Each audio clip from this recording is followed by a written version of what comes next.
So we are basing this performance on La Descente d'Orphée aux Enfers, which is Charpentier's setting for the famous myth of Orphée.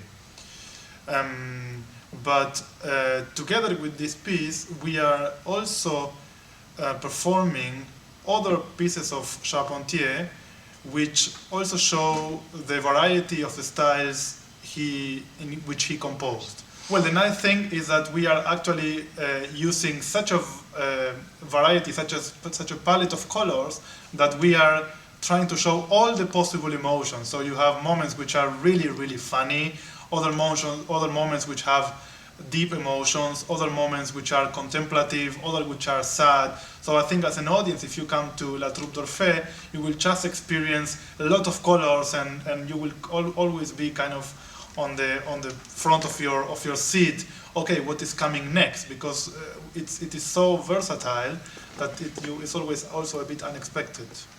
Well, basically, Vox Luminis is singing all the vocal parts of La Troupe d'Orphée, I would say La Descente d'Orphée aux Enfers, because that's how we made the cast of the singers. Then Hernán and Serge picked music that we could sing with the same people. What is particular for Vox Luminis is we basically very rarely use haute contre. Haute contre is this very high tenor at the French time, a kind of type of voice that didn't disappear yet, but tends to disappear. So you have to find some rare, special people that can do it. We have, as opera today, a long history with Vox Luminis. In our first production, which was The Fairy Queen in 2007, many of the singers, which actually were my colleagues in the study time in the Royal Conservatoire of The Hague, took the leading roles and at the same time the ensembles.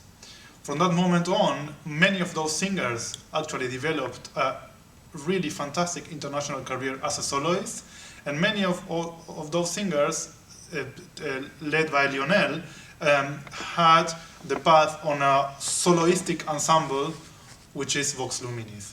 Let's say complete what they do, so in a way put Vox Luminis in a different context, which is stage productions, which they don't usually do, but can do really well. So after The Fairy Queen, we had the collaboration on Dollhouse Kermis, which was a very successful music theater production, in which they took singing solo parts and also ensembles. And when we were looking for a piece, how to go on this collaboration, we found and proposed to Lionel La Descente d'Orphée, which, as he just explained, is the perfect piece for the ensemble, because it requires extremely high level of ensemble singing and extremely high level of solo singing.